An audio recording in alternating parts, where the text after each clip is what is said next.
It's the home style.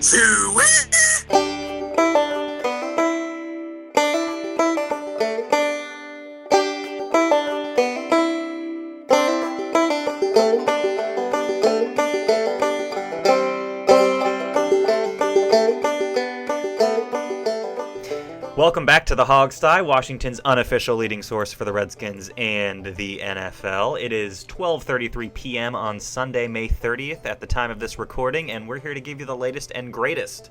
My name is Sean Conti, and I'm here with Steve Thomas. Hello, everyone. How are you? Alex Zeese. I'm back, baby. And Robbie Duncan. Hey, everybody. And, let's take a look at what's going on in the world of the Redskins and the NFL. Actually, mainly Redskins headlines this week. But let's start with a quick, brief mention, just because we talked about it the last two episodes, I think. Houston landed Hard Knocks. It will not be the Redskins. Boo. Yes, boo, I agree. Yay. Steve is very happy about this. Boo, yeah. I'm happy and sad at the same time. It's just like when I make love. So, God. the TMI from the Hogsty this morning. Furthermore, potentially bigger news. This has definitely caused quite a stir, I think, around Redskins Park and among Redskins fans, certainly in the circles that we frequent. Djax blowing off OTAs for the second year in a row, or at least the first week of them. He spent this week surrounded by burgundy and gold jerseys. It just wasn't with the Redskins. He spent them courtside with the Cleveland Cavs. So much more to come. I think we'll chat a little bit about that as well. But final headline, big news. The Redskins have cut cornerback Tracy Porter and guard Chris Chester to make room for two new corners in Taj Hassan and Wolf. Gosh, I've already forgot his first name. Whatever his name is. It doesn't matter. I don't think we have much info on this guy. Wolferson. Wolferson, yeah, Wolf Wolferson. I like it.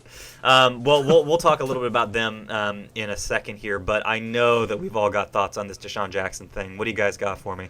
I think that Deshaun Jackson should have been here. I don't think it's the worst thing in the world.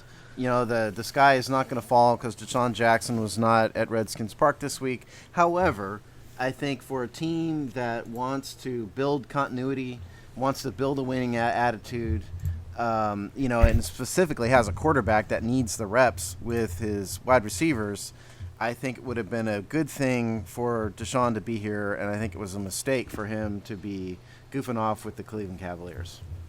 When this happened, when it got announced, I was at home that day, working from my house, listening to a lot of sports talk radio.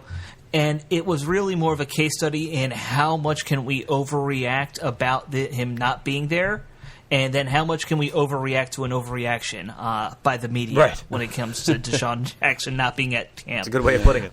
In the end, it's not the end of the world. It's not going to really change his stats that much.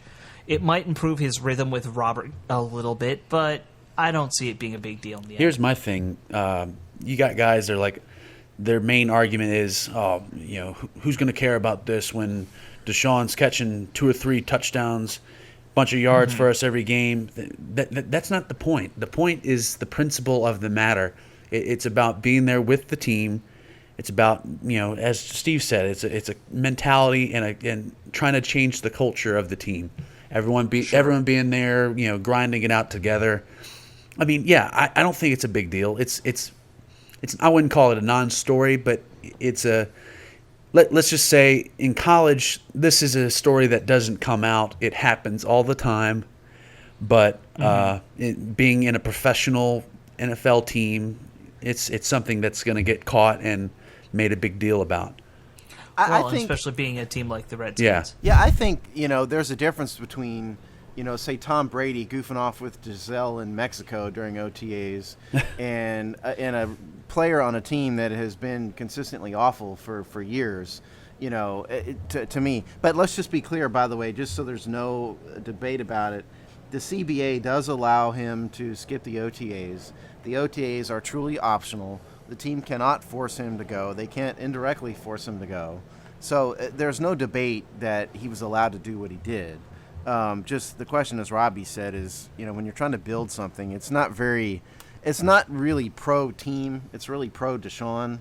Right. You know, and also it's not like the guy was taking his kid to Disney World here. It's like his son, I don't know if he has any kids, but if his son or daughter's birthday or something like that. He does. Yeah, maybe not. But this guy went to a Cavs game. Yeah. Right. You know, Right. I mean, he could have been here. So It's just not a good It's look. not the end of. Yeah. It's not a good look. Well, That's right. we happen to know he'll be in town next weekend because he's got that golf tournament. Right. That's Thanks, We do Mrs. know that. Jackson.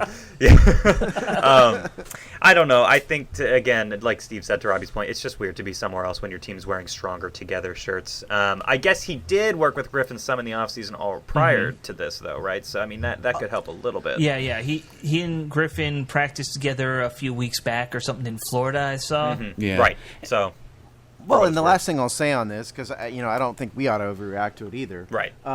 But the last thing is that does this surprise anyone? This is Oh, no, Deshaun's kind of been like this sort of his whole career. Yep. He skipped last year's OTA, Sure which did. was a little bit different story, because he had a vacation plan before the team. He was even on the team, but none of this should have been a surprise to the Redskins. They went into this eyes wide open. They Yeah. probably knew he had this kind of attitude, so it's not like anybody's shocked here. Yeah. And No, not shocked at all. This fits kind of the negative picture that was painted of him in Philadelphia, unfortunately. But yeah, I'll end with saying there's a reason it's not called optional minicamp. It's called optional OTAs. It's voluntary. In my experience of being a player, yes, it's college, and yes, they can punish you for not being there, and yes, the NFL can't. The way the coaches worded being a voluntary event was voluntarily get your ass here. If it's optional, it's optional. But voluntarily, we expect you to be there. And if you weren't there, you'd have a coach or a player banging on your door asking, where the hell were you? well, look at Trent Williams as just a great example. He was down in Steve's neck of the woods in Texas, and he literally couldn't get out because of the flooding. Right. Entire another story. If he can't get there, he can't get there. Yeah. And also, there's a difference between a college football team atmosphere and an NFL atmosphere. I think if the coaches on an NFL team said something like that, you'd have a complaint through the union, really quickly. Whereas in college, that's not the case. Yeah, Yeah. that's a fair point. Moving on to the next headline, I guess we got to mention the outgoing players here that we cut this week. So say goodbye to Tracy Porter and Chris Chester. We made room for Trey Wolf. Sorry, Trey, I forgot your first name earlier. He is out of Fort Valley State, kind of bounced around at a couple different colleges throughout his career, and Taj Hassan, another cornerback out of UNLV. So any parting words for these two guys, Porter and Chester? Not much to be said other than thank you for your services. Now get the hell out. You're not going to wear your Chester jersey anymore? I'm teasing. Chris Chester, when he came in, he was a much better guard than we had at the time. 2012 was a great season for him. Some people said, he should have been in the Pro Bowl or could have been considered. But then after that, I don't know, he just hit like a crazy, sucky wall or something. It just got worse and worse. I can't explain it. Who does anyone even remember Tracy Porter doing anything last season? I mean, I know he was injured a lot of the time, but he was still there for a couple games, but I don't even remember him making a play at one point or another. Yeah. Well, that's not really saying much. None of our secondary No, made a no. play. Well, no, that's not fair. Breland was bright spot. playing lights out. Okay. My thought on Chester, other than the fact that he needs a barber desperately, his hair is just a mess, and he looks like he's about 80. He looks like a bad version of Don King or something. Maybe I don't know. Yeah, he went Gosh. gray like at 28 years old or something. got the- I feel bad for guys like that. Yeah, he signed with the Atlanta Falcons already, so he's going to land on his feet. We're better off without him. I guess it's ushering in the Sean Long era, Robbie. Spencer. Sorry, Spencer Long. Is it the Spencer Long era now? Yes, it is. It's his job to lose now. So he's going to be holding down the right side there with Scherf. Yep. Yeah. Big, nasty, corn-fed Midwestern maulers. I'm excited for that. I like it. Yeah, I like the sound of love that. it. Well, let's hope he has a better barber than Chris Chester, so we don't have to worry about him. Here's what I want. I want to walk into Hill Country Barbecue every day at 5 o'clock and see a Redskins O lineman there. That's what I Or want to see. Carolina Brothers in Ashburn. That's a good one, too. Well, okay, that's closer. Yeah. Kreitz is in Lockhart, Texas, but that's not him. Well, you're in Texas, man. You have that stuff every other block. Yeah, well. All right. Me, I'd rather be in D.C., okay? Yeah. True. Would you, though? Yes, I would. Well, moving on from that, I think we wanted to mention at least, because it is kind of a major headline, the Adrian Peterson Twitter rant that occurred the other day, complaining about contract stuff. Steve, I'm sure you have some good insight into whether or not he actually has any recourse to be upset or a legal leg to stand on. My instincts tell me not so much, but maybe you can tell us. Yeah. AP needs to read his contract before he rants on and on about his contract. Very You're briefly, assuming a lot there. Yeah, very briefly. Well, that's true. And I just, on behalf of Adrian Peterson's English teacher, I'm so sorry. But so anyway, sorry. Yeah, I'm just Did so Flounder sorry he didn't tweet that listen. for him? Yeah. He didn't. Yeah, maybe. Real quick, paragraph 11 of the Form NFL Players Contract gives teams the right to terminate said contract for reasons of performance, for salary cap reasons, for performance in comparison to other players. So when AP says teams aren't honoring their contract, that's totally false. The team has the teams have the right to do exactly what they are doing. And I'd suggest that if Mr. Peterson doesn't like his contract, he needs to suggest to his union that they negotiate a stronger contract next time. So, no, AP has zero. He is totally inaccurate. He's just ranting and raving indiscriminately and has no basis for what he's saying whatsoever. We could go into a whole show about whether the way players' contracts are set up are fair or not. I mean, that's a whole other topic. We ought to do that But- one day, as a matter of fact. Yeah, we should. Yeah, I would love that show. And it would be you talking for about 90 minutes. I bet. And I I'd can be- do that. I'd be- Y'all know I can go on and on. I'd be twiddling my thumbs in that conversation. Yeah, but Let's go to paragraph Regardless- 13. Okay, it's clause 2 in paragraph regardless, 13. what the contracts are is what they are right now. And for a player to come out and complain about it, it always strikes me as just sour grapes of a guy who either is about to hit, that peak point of his career, or he's past it and hasn't realized it contractually. Look, So- the guy is a jock. He's not the sharpest knife in the drawer.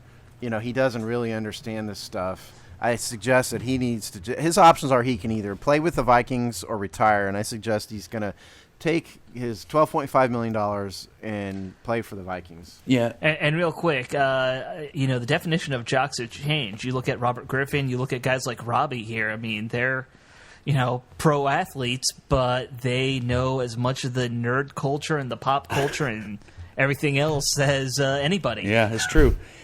My one thing I'll say about this whole Adrian Peterson thing, it seems like the Vikings did everything they could for him during this whole dilemma last season. So it really seems like to me it's just, like you said, Alex, sour grapes for no reason.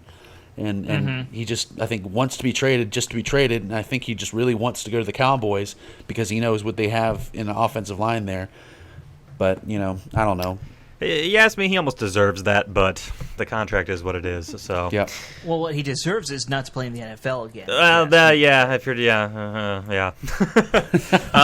Well, that's a perfect segue to talk about our own running backs. So we have been doing this segment for the last couple episodes that you've probably noticed. We've been doing position group breakdowns. So far, we've talked about wide receivers and we've talked about special teams players and punters and kickers. Let's go into today's position group breakdown, which is running backs. The Redskins Position Group Breakdown. That's right. It's your patented PG breakdown brought to you by fans for fans by the Hogsty. Let's talk running backs because we've got a couple on the roster now. Robbie, can you walk us through what our running back situation is? Yeah, we got Alfred Morris, our obviously number one running back, who is our uncontested running back, at least as of now. Behind him is presumably Matt Jones, our third-round draft pick out of Florida. Behind him, I would think, would be Silas Redd Jr. from USC, Chris Thompson from FSU, and then we got Trey Williams, an undrafted free agent that we signed. Then we have a practice squad 2-year vet out of Michael Hill from Missouri Western State. So we have a little bit of bodies to have a little competition in the back end at running back, but the top end is undoubtedly Alfred Morris and Matt Jones. Yeah, that seems to be the way it would shake out, though. Yeah. I just want to see a little more Silas Red myself. But yeah, I mean, it's hard to deny Matt Jones. He's a huge dude. He's definitely got lots of things to like. Though I think in college he was a little bit inconsistent with his output. I believe the stat is like half of his yards in his last year came from like 3 games, but that's of course because they're dealing with a running back rotation situation in Florida. So I don't know. I think there's plenty to expect from him. I just don't know. Does he fill that void that Halou left?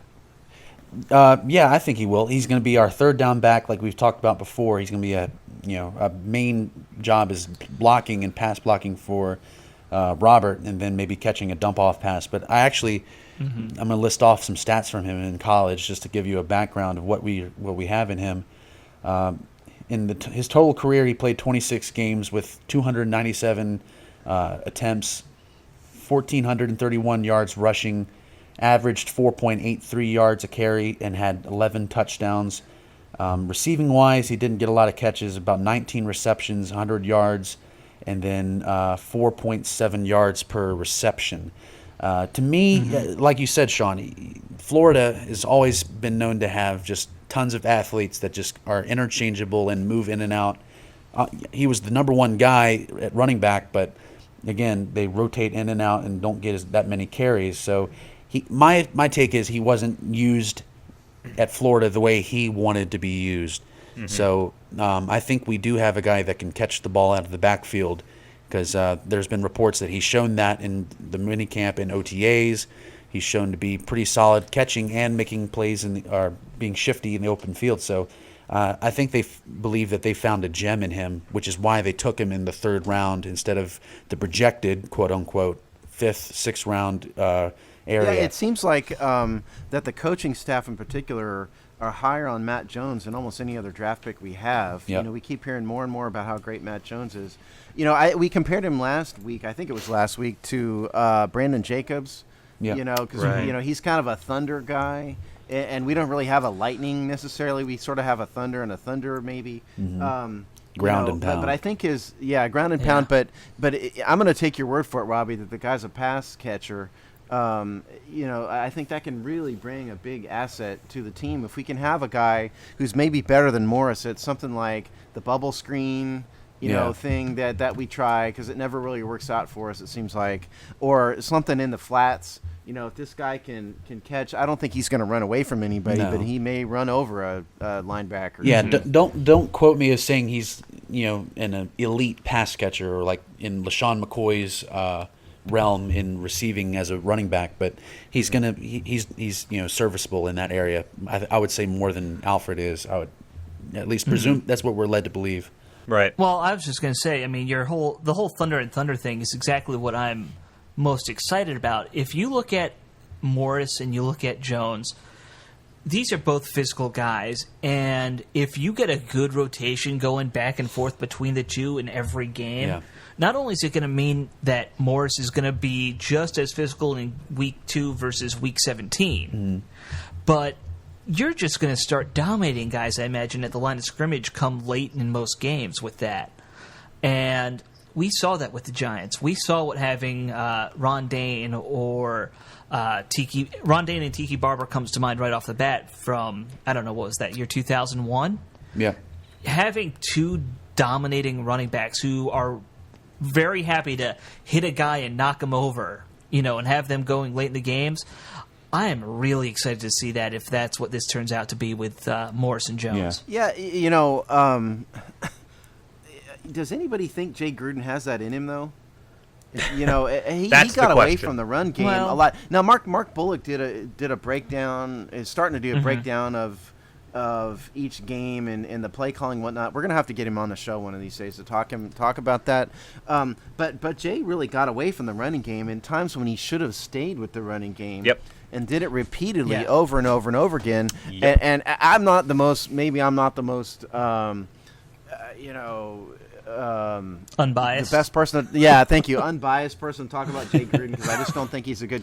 I don't think he's a good coach for us particularly. But I think it's almost indisputable he got away from the run game when he shouldn't have, and that he really wants to run this short passing game thing that he has. And I'm probably the biggest Jay Gruden fanboy, amongst our entire group, if not maybe even amongst every insider, hamster, whatever you want to call us. Boo. But I've been a fan of Jay Gruden going back till 2004.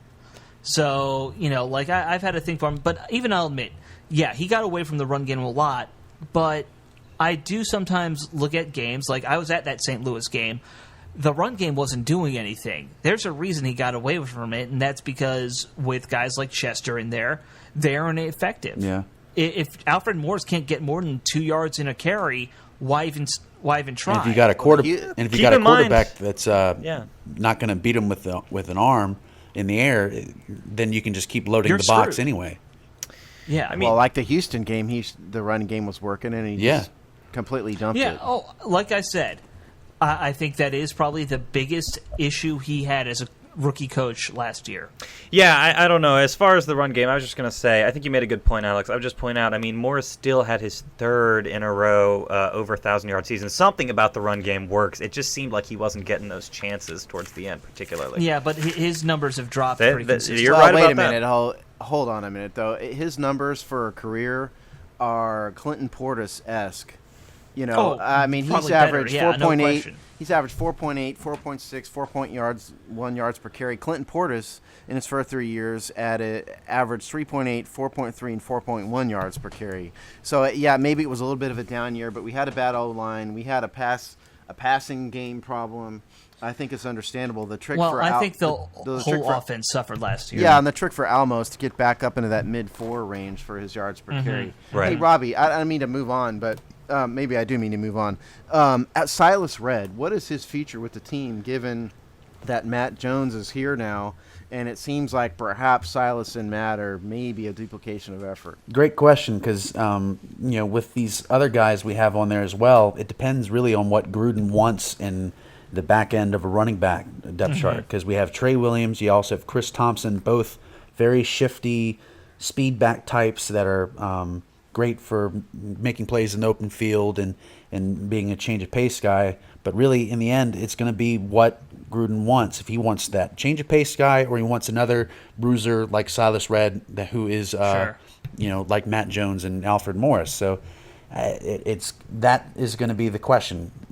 That's a tricky question. There's merits to both ways of building a team there. Yeah, it's a philosophy thing, and I think in the end, Gruden believes in having that change of pace, shifty Giovanni Bernard type guy. I think he's a scat bat. He's looked for that since he's been here. But what has Chris Thompson done to merit that, though? Nothing. The guy's been The guy's been hurt. He hasn't been that good when he's in there. He was a terrible kick returner. I'm not necessarily down on Chris Thompson, but I don't think he's the guy. Quote the guy. No, that's not. He hadn't earned that. Well, how many teams have a third running back who's that guy anyway? Yeah. The Eagles. Your third running back's kind of a crapshoot. Yeah, the Eagles. That's true. But ours could be pretty solid, though. If I had to guess, you're looking at Morris, Redd, Jones, Young's obviously your fullback, and does anybody else, Robbie? This is what I was going to ask you. If you had to guess, knowing everything that you know already, which running backs make this team? If I had to guess, I would say in overall talent and just being a running back in general, it probably would be Alfred, Matt, and Silas. Right. That would be my guess, too. So my only concern is that's three guys who are all very similar. That's true, yeah. Yeah, but Trey Williams. Did you talk about how his size? Isn't he 5'7"? Yeah. Did you already say that? No, I didn't. He's very small, but he's very shifty. But He's easy to get low. Yeah. Yeah. If he gets any lower, he's going through people's legs. Yeah, well, maybe so. Maybe, Robbie, that the competition is between Thompson and Trey Williams to either stay on the roster at all, or in the case of Trey Williams, maybe he goes to the practice squad. That would be Thompson's gone, and then you have Silas, Matt, Jones, and Almo on the active roster, and then they just bring Trey in when somebody gets hurt, because it's going to happen. Yeah, I think that's exactly right. Trey Williams is probably going to be a practice squad guy. Because he's a shifty guy, isn't he? Yes, he's really shifty. If you take a look at his highlights on YouTube, there's this one play, especially where he runs left, it's like outside zone left, and then he just completely cuts way right all the way to the other sideline. It's incredible. It's hard to describe, but it looked like someone was in fast forward watching it. And he's not a bowling ball. You see so many guys at the college level who are too small for the NFL. Yeah. But I always wonder why there's not a place on every team for one of those guys. That one guy who's he's going to be so small and fast that if he gets in the open, he's got a guaranteed touchdown almost. I have 2 words to say to that. Brandon Banks. Game, set, match, I win. Steve won the game this week, guys. Yeah. All right, awesome. Well, that is the position group breakdown on running backs. Does anybody have a final parting word on running backs, or are we ready to move to our next segment? Just saying, it's going to be stiff competition in the back end. Matt Jones and Alfred Morris are your top 2 guys, and that's no doubt about that.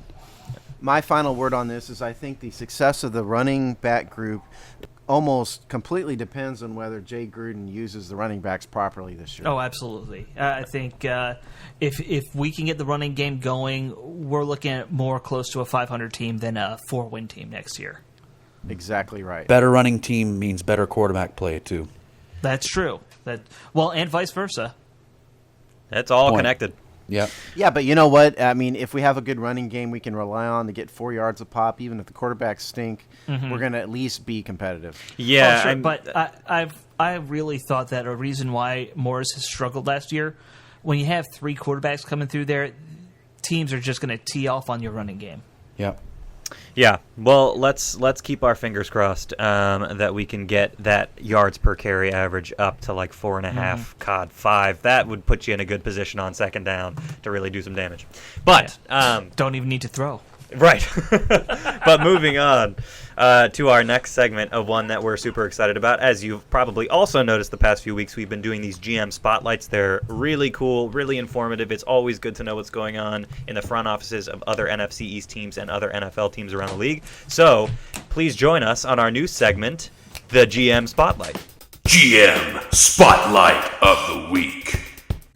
Steve, I think this week we had Dallas lined up. We obviously took a Yes. look at the Giants last time. What's going on in Dallas? Yeah, we have GM Spotlight number 2, and we did do the Giants last week. We're doing Dallas this week. I couldn't stomach doing Dallas for GM Spotlight number 1, so here we are with number 2. The GM for the Dallas Cowboys is Jerry Jones. Jura. He's average. Jura Jones. If he's been drinking too much, his name turns into Jura Jones. He is the owner, the team president, and the GM. And as we explained, I think in episode 1, maybe when people say he's the owner, what that means is he owns the corporation that owns the Dallas Cowboys. The way the front office is structured is truly a family affair. Stephen Jones, who is his son, is the COO, executive vice president, director of player personnel.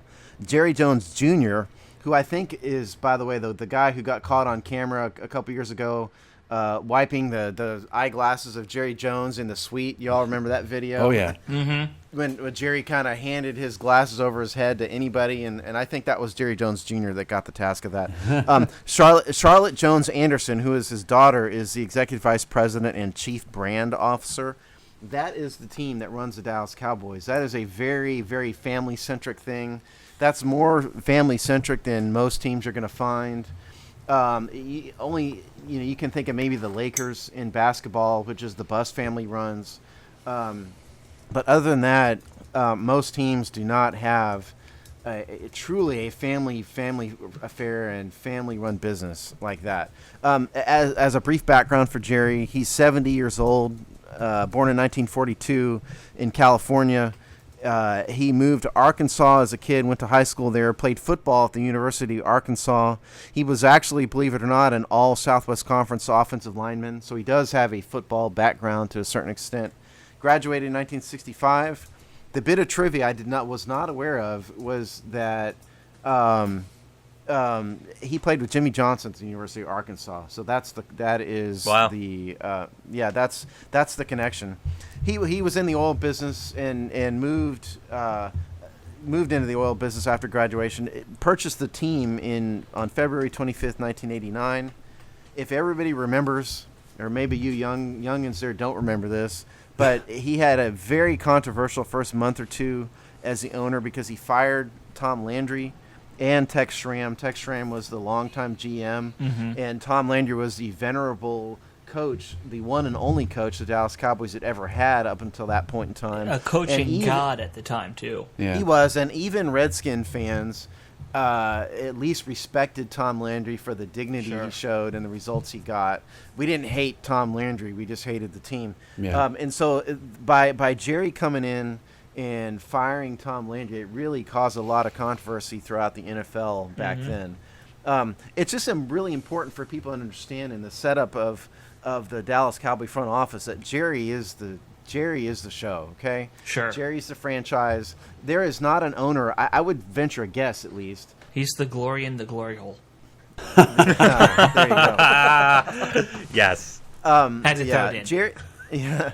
Jerry Jones, I think, probably is more involved and more hands-on an owner than any other owner in the NFL. I'd have to think that's probably – there's no way to measure it. There's no stats I can give you. But I don't believe there's another owner who is as big a micromanager and as big as involved as Jerry Jones. And is so visible, too, to people. I mean, everybody knows who he is. Right. Yeah, Well, he's very, very visible. He's the only owner who does advertising for, like, Pizza Hut and things like that, so. Yep. Yeah, he does. So when it comes to drafts and player personnel and acquisition, he has the final word. It's not like there's a Scott McLuhan there in the office, that has a Trump vote. He does have a scouting staff. He does have his son, Stephen Jones, who is the director of player personnel. But it begins and ends with Jerry Jones, and what Jerry. And I do give him credit to a certain extent because what he did is he really revolutionized NFL team marketing. When he came in, he started marketing the Dallas Cowboy name in ways that had never been done before. He made a lot of money on the stadium, Right. the old Texas Stadium that no other team had ever done. He made a fortune in money that nobody else had really ever done. And when other NFL teams started copying that model, Daniel Snyder among them, that is when the team values really started to skyrocket. Because he bought the team for $140 million. My gosh, chump change. In 1989, Right. chump change, and it's worth Wow. easily $2 billion now. Probably more. If he sold the Sure. team today, it may be $2.5 billion, $3 billion even. And I have to grudgingly and reluctantly give Jerry Jones credit for that. I think the best way I can explain to the audience what he is he is a more involved version of Daniel Snyder. Right. In that, Daniel Snyder at the beginning certainly was, I think, indisputably involved in the running the team and personnel decisions. We can relive that nightmare if y'all want. But what Snyder never did, which Jerry Jones did immediately, is he just elected himself GM. Said, I am the show. This is my team. Daniel Snyder never did that. He always had his puppet henchman, Vinny Serrato around and everything else.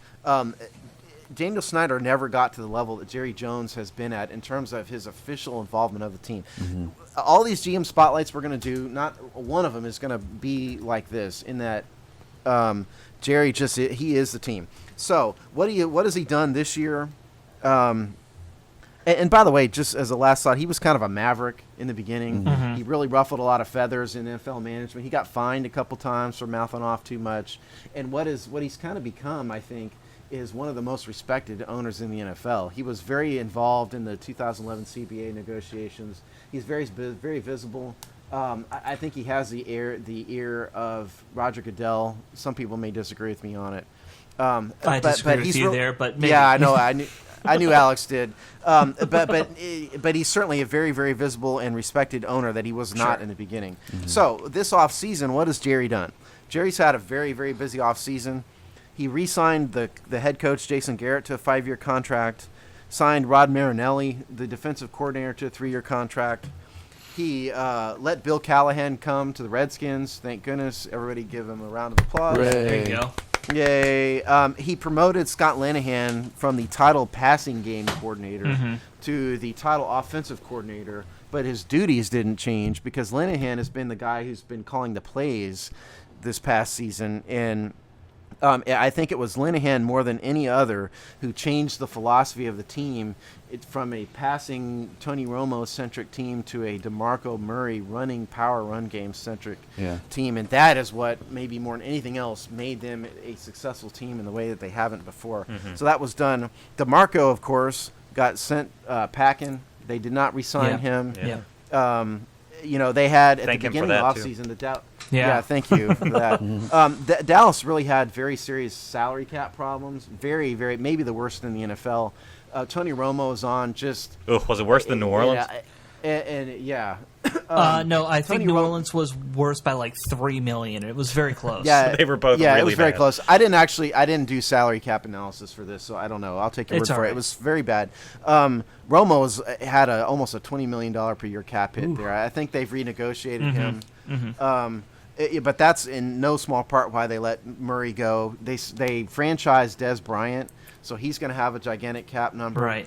Dez is unsigned as of this moment. So at some point, they're either going to sign him to a long-term deal or he's going to sign the franchise tender. Nobody's going to trade for that. No. So they brought in Darren McFadden. Darren McFadden is not as successful a running back as Murray. McFadden has averaged 4.1 yards per carry over his career, whereas Murray is at 4.8 yards per carry. Darren McFadden has been hurt a lot. Right. He's only had one season where he's played 16 games, and since he's been in the league since 2008, I believe. 8th season, 2008. Yeah, that yards per carry number gets a big asterisk for the injury thing. Well, but he's had 1,038 attempts. So it's not like the guy hasn't played. It's true. It's a lot of touches, 4,247 yards. So I think the statistical relevance is there of the sample size. I mean, that's what he has. The offensive line ought to help him, but he's no spring chicken at this point. No, he's in his 9th. He's starting his 8th season. Wow. But I think it's good for the Redskins. Is my point that Murray's not there and McFadden is in. Big time. Other things they did.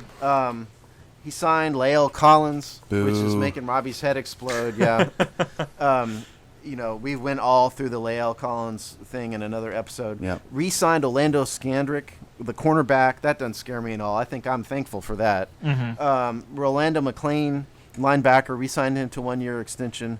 They signed Doug Free, the tackle, to a 3-year extension. That's very good for them.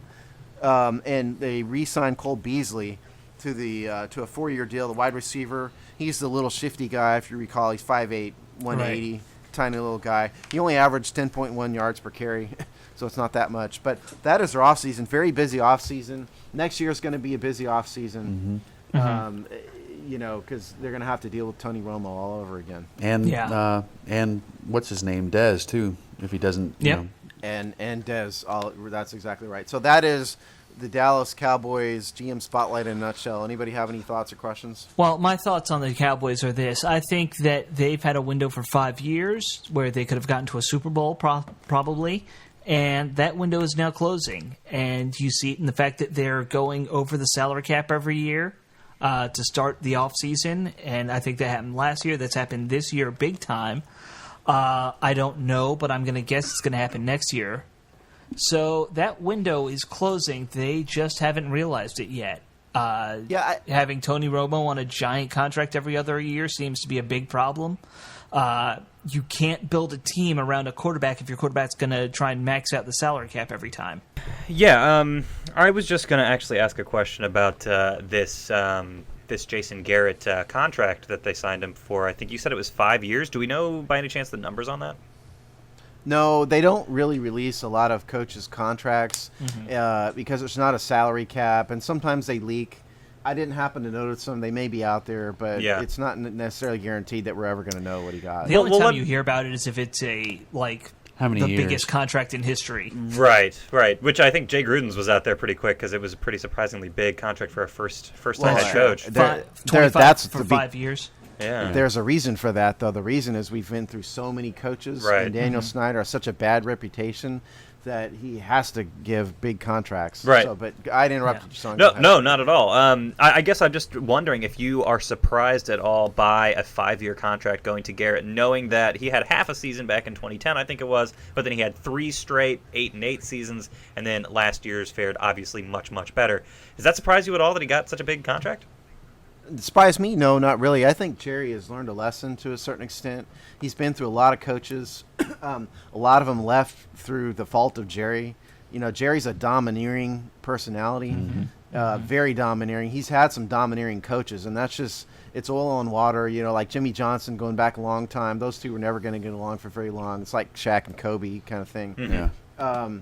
So no, but I think he's learned. But also Garrett has been was the backup coach, quarterback for Troy Aikman. He's been in the organization for a long time. That's right. He's not mouthy. He's not domineering. He does his thing. He's going to get with the program. There's not going to be controversy. So that's that. So no, it doesn't surprise me. I think where Jerry has fallen down is he's ignored the fact that Tony Romo is about to fall apart. Yeah. He's 34 years old. He's had very serious back problems. They don't have a developmental quarterback. The window is going to close shut here pretty soon for this team because Romo is not going to be there much longer. So I think Jerry Jones would do himself a service and his team a service by finding a real quarterback.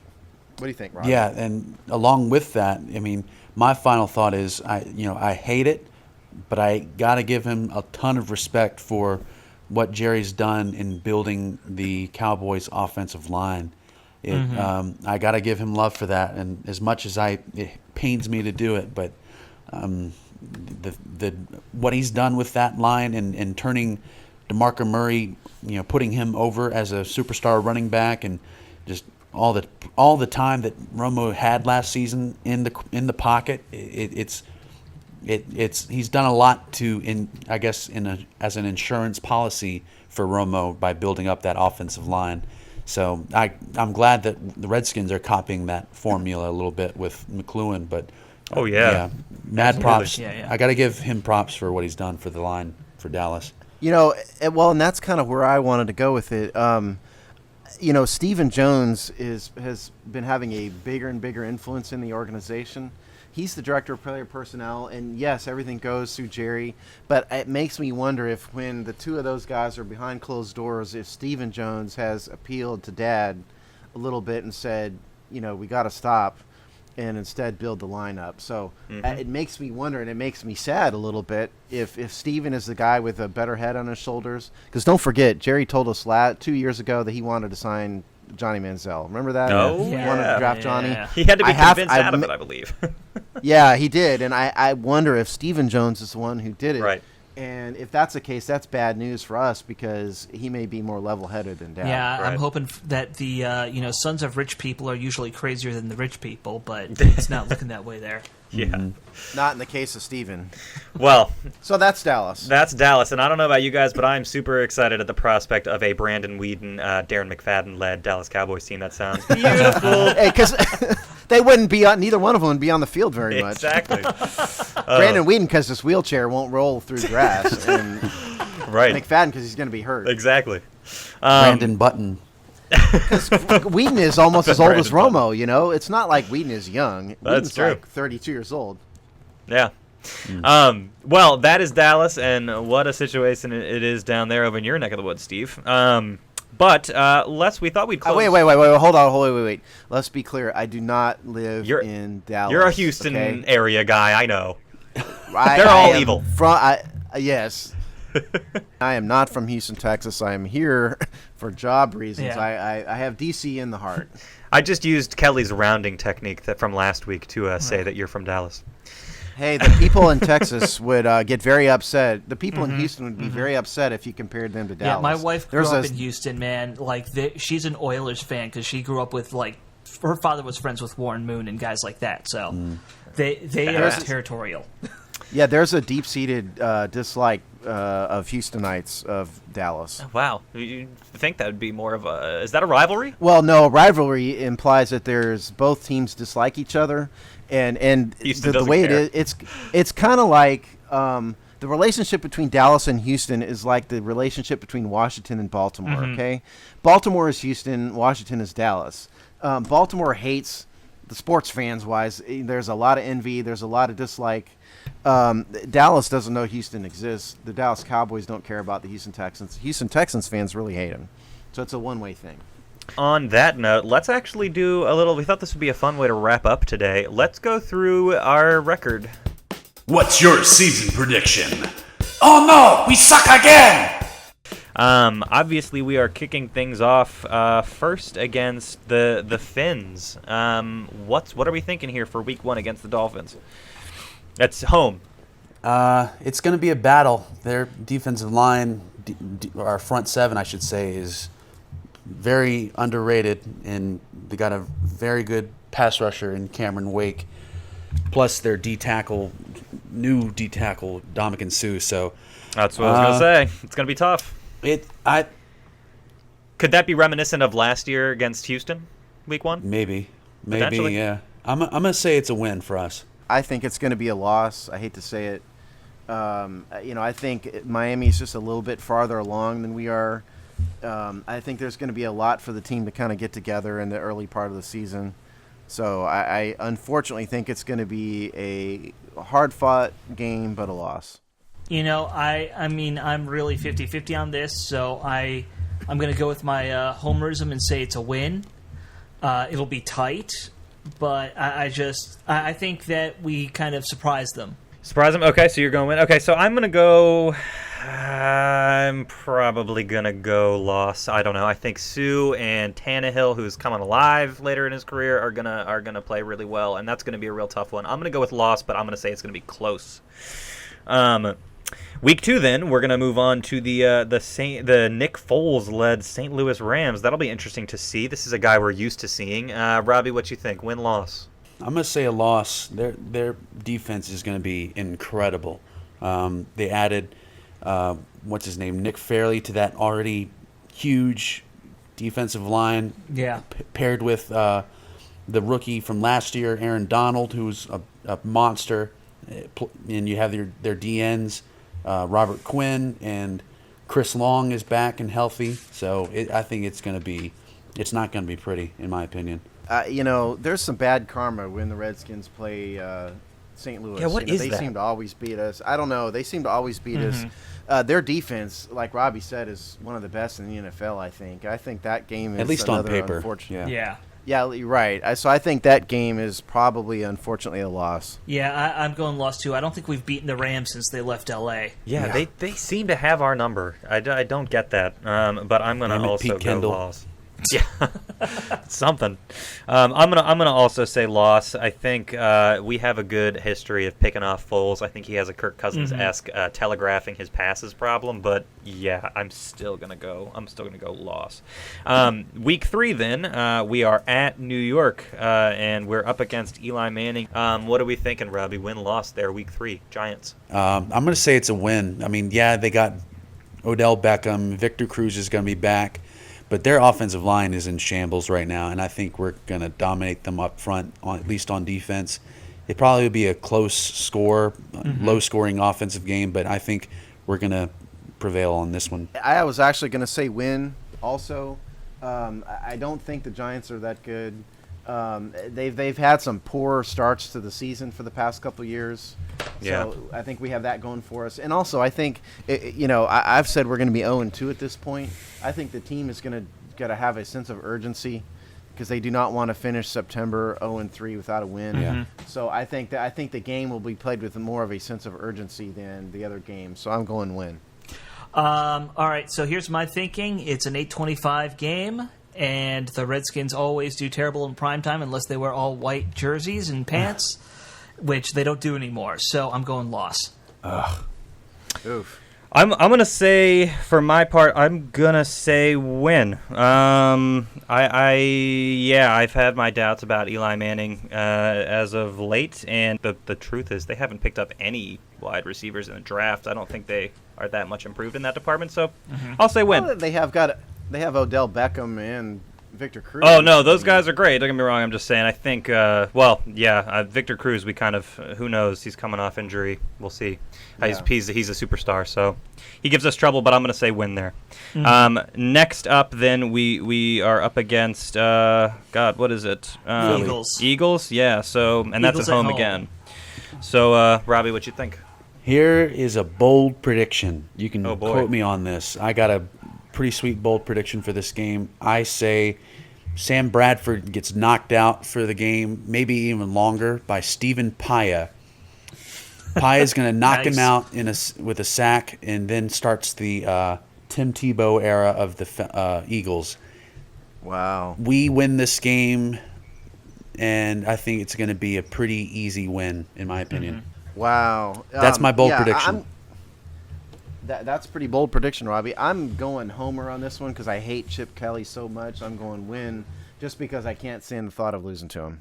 I think that Chip Kelly's gotten rid of too many stars and replaced them with just the guys. So I'm going to win as well. I think that we win this one. I think it's going to be like a 35-28 game, but I think we beat them. Yeah, I think we beat them too. I'm not a big believer in their quarterback situation, and I love the idea. Just like the Brandon Weeden-led Dallas Cowboys, I love the idea of the Tim Tebow-led Eagles. So that is a beautiful thought. I'm going to go with win as well. Just to keep track, everybody, Robbie's at 3-1 so far, quarter way through the season. Now all the rest of us are at 2-2. 2-2. Yep. All right, so then that was Eagles. Then we're up against Falcons next. That's at Falcons. Robbie, what you got? Another team with very questionable offensive line, and with our front seven, I think we're going to handle them. It's all about whether we get in Matt Ryan's face because he's got the weapons. Their defense is suspect still. I think if we can jump ahead of them score-wise, we're going to eat them alive on defense. So I'm going to say win as well. Another win for Robbie. I think this is a major letdown week on the road in front of a great quarterback, so I'm going loss. All right, so this is the game I think that my fellow Temple alumni, Pot Roast there, he shows up big because he'll be facing Chris Chester a lot. I think he gets 3 sacks and knocks Matt Ryan out for a little bit of the game. So I'm going win. Wow, I think our D-line can handle their O-line, which is newly featuring Chris Chester potentially. So and Columbus, by the way, guys. And Columbus. So I think The we whole can right handle side them. of that line, we know. Right, exactly. We know who they are. They are who we thought they are. I'm going to go win for that. So that's going to bring me to a nice 3-2. And then next up, after Falcons, then we're going to go to, is it Jets, I believe? Yeah, so it's at Jets. What do you think, Robbie? This is a huge loss. We are going to get our butts kicked. That's my prediction. They are just extremely talented on defense. They have a decent enough offense to put up points, and they're going to keep us off the board. I don't think we'll score more than 10 points, if anything. I think this is a big loss. Yeah, for me, I think it's a loss as well. Defense is very talented up there. It's on the road. So I think it's a loss. I think it'll be tight, but I'm with you guys. I mean, we're talking about a defense, but not a great offense, and that kind of matches up with us. I'm just thinking it's going to be like a low-scoring 80s-style game, but we lose in the end. Yeah, I would agree almost exactly with Alex in that both these teams seem to be kind of configured similarly. It's going to be a low-scoring game because neither one of us potentially is going to have that much offense. I mean, I think if anyone's going to, it's probably going to be us or over them. So I'm actually going to say win, low-scoring game. Whoa. Oh, really? Okay, you're going to win. I'm saying win. That's going to be tough, though. I mean, that's a real defense. That's going to be a real test. Sure. Week 7, then, after the Jets, we're going to be actually Tampa's coming here. Everybody's favorite team, Tampa Bay. What do you think, Robbie? I'm giving us a lot of wins. I want to say we'll win this game, but this might be one of those letdown games where we should win. Winston's going to play lights out against us. He's got Vincent Jackson and Mike Evans and or sort of retooled offensive line with some of their draft picks. So I think it's going to be a bit of a letdown for us. Maybe not that high scoring. I would say probably like 28 to 17, but I think Bucks beat us in this one. You know, we always seem to lose to Tampa, first of all. It's a trap game. It's one of those. There's one of those teams that we should beat that we usually don't. So we have that going against us. I think the game largely depends on if Winston gets it together or not. If he acts like an NFL quarterback, and he's doing fairly well, we're going to lose the game.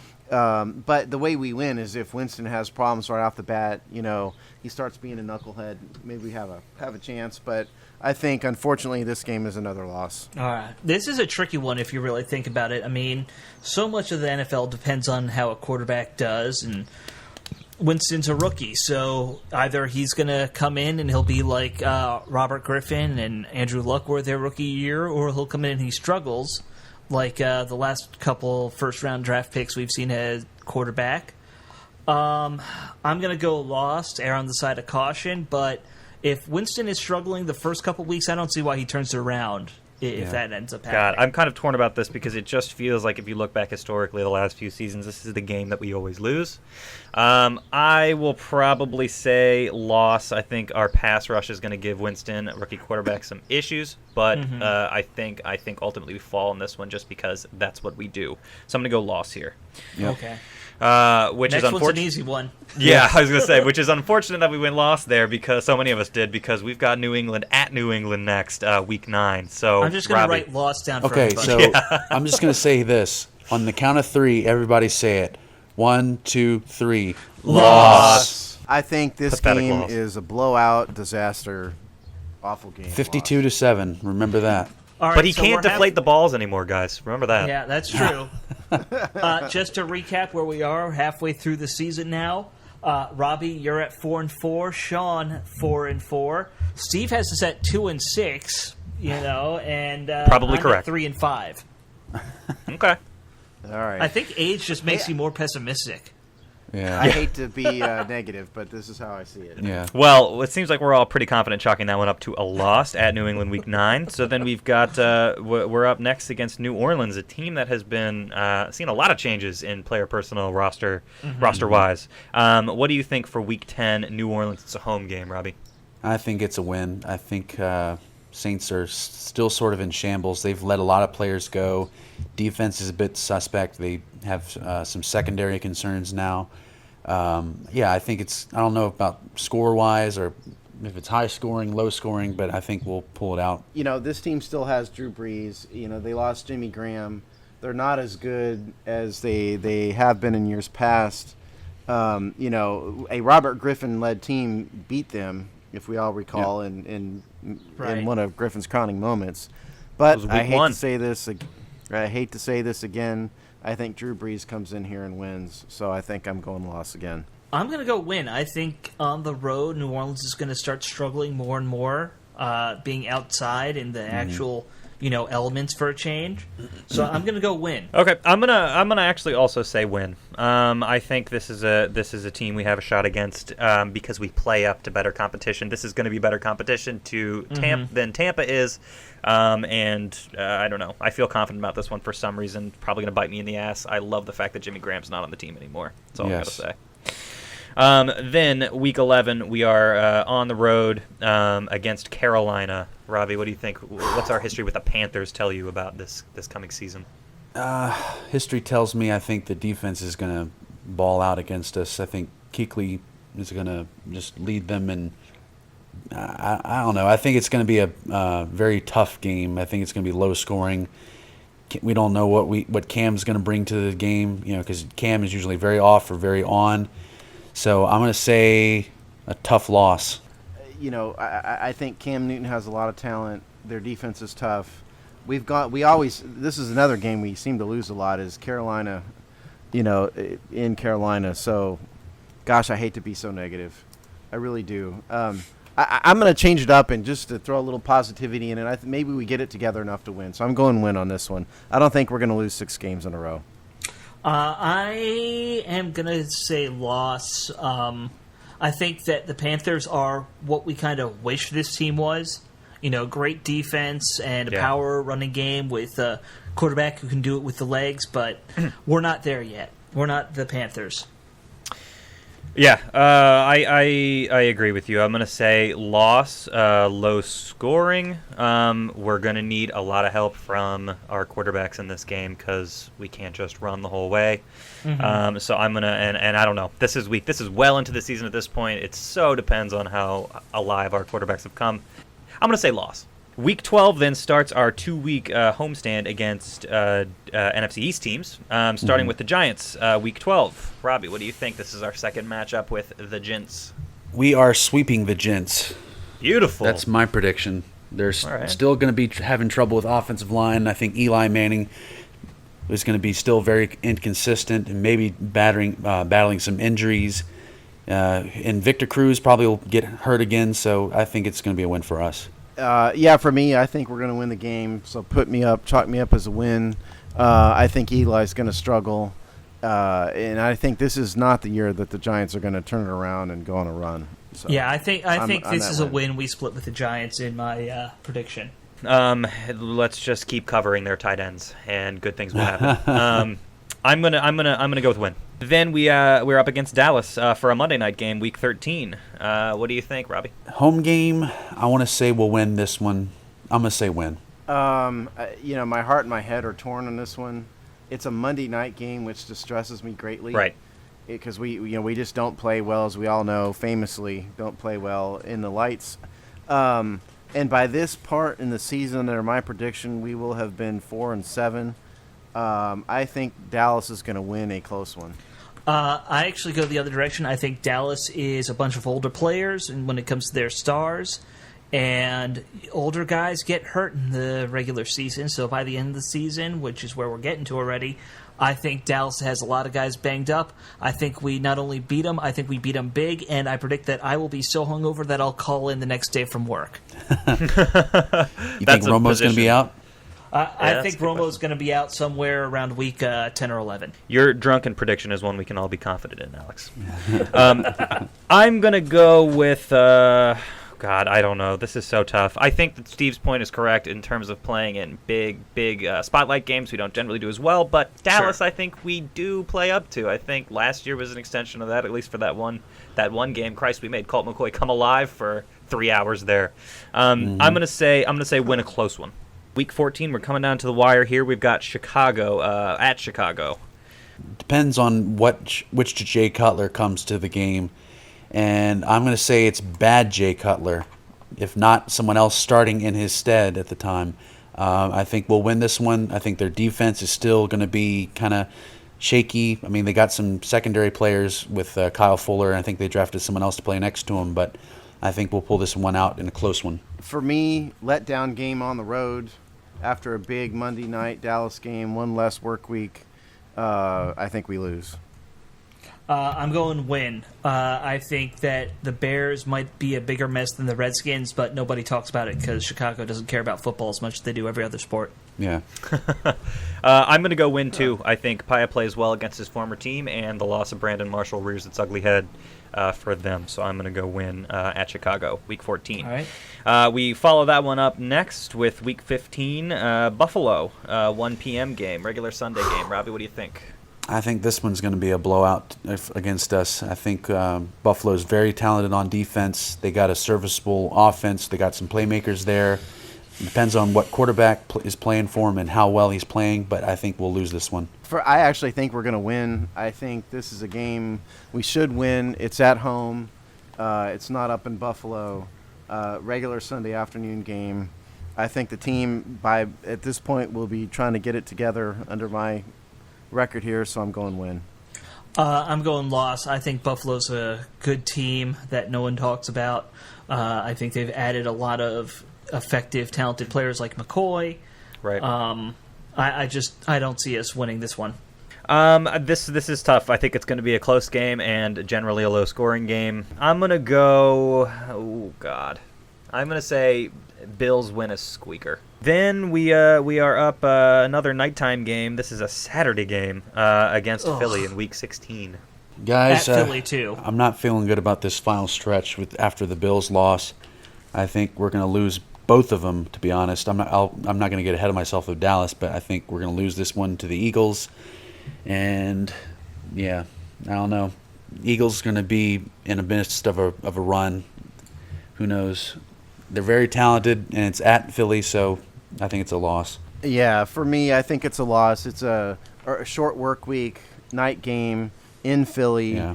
Like Robbie said, they're going to be probably on a run. We're going to be playing out the string. I think it's a blowout loss. I'm going loss too. For all the reasons you guys just stated, I think it's easily a loss. Wow, you guys have faith in the Eagles. I don't have as much faith in the Eagles. I'm going to go with Redskins win, though probably separated by a field goal, I would say. I'm going to say win, close game, Redskins. And that is just about the season. We've got Dallas to finish it up. 1 p.m. game, regular Sunday game. How do you think we're going to close out against our arch rivals, Robbie? I gave you a hint earlier, and I think it's going to be another loss. Dallas is going to be fighting for a playoff spot, and I think we may be. I mean, at the point I have us, we're 8 and you have us at 8 and 7. 8 and 7. So it's possible we could be fighting for a spot. It could be like a wild card finish or maybe a division finish here, but yeah, I think we'll lose it. For me, I think we always seem to play Dallas tough in Dallas. It'll be a hard-fought game on our part, but we're going to lose. Loss. Yeah, I mean, my heart says we beat Dallas Week 17. I mean, what Redskins fan doesn't want to see that as the end of their season? Of course. But I just can't see us getting to 500 quite yet. I think we lose this one. I think it's tight. But I think we go into the offseason 7-9, and we're pretty happy about that. Decent. Remind me again what's my record at right now, Alex? You're at 9-6. I'm at 9-6. Wow. Kool-Aid City over here. I guess I'm going to go loss because it's at Dallas and it's not a big primetime game, so I don't think we end up playing as well. We finish on a loss and a sour note. I know, but I had us beating them at home. Take another sip of Kool-Aid. I know, I've already drunk so much. Why not? Alex, I'm gonna stand pat. I'm gonna say loss here to finish this out for the season against Dallas. Alex, did you say win or loss? I said last loss. Game? Okay. All right. So here's what I have. I go 7-9. I have Sean. You're at 9-7. Robbie's at 8-8, and Steve with impressive 5-11 record for next season. I hate to be the negative person, but no, you don't. You secretly love that shit, Steve.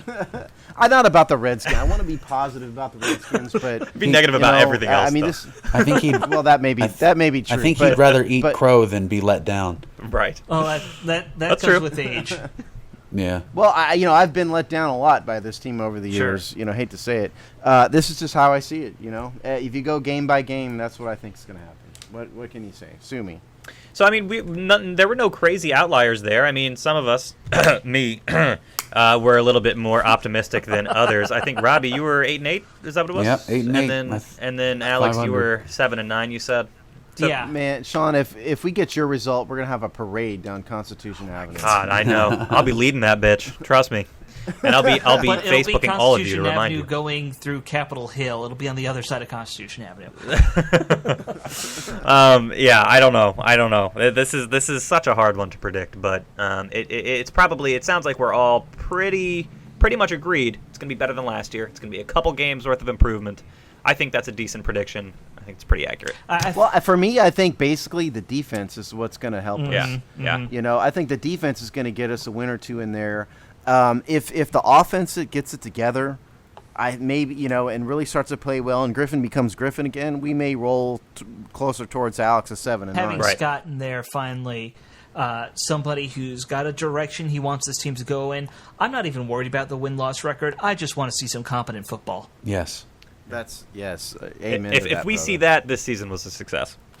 Well, that's perfect. Any concluding thoughts on the record, or do we want to wrap? Anybody got anything? Oh, God, I know what we forgot to mention. We had a nice little Twitter conversation with the Secretary of Defense, and I don't mean the U.S. Secretary of Defense. I mean the famous defensive end from the Redskins, Dexter Manley, telling us he's most excited this year for seeing the interior of the defensive line. So that's pretty good. If you got his stamp of approval on it, I'm pretty excited about that. Yes. Hey, I'm the with him fact there. that Dexter, Yeah. the fact that Dexter Manley knows who the Hogsty is a positive thing. I mean, how could he not? We're Yeah. the unofficial leading source, Steve. Everybody knows us, you go. unofficially. All right, and that was the Hogsty. Thanks for joining us, and we'll see you again next week. Make sure you get with us online. That's on Facebook at facebook.com/hailtothehogs, on YouTube at youtube.com/thehogsty, on Twitter at the Hogsty. Follow us there because Dexter Manley is. And make sure you also interact with us, send us questions, send us feedback to our email. It's just thehogsty@gmail.com. We'll see you on the interwebs, and we'll see you in person next time.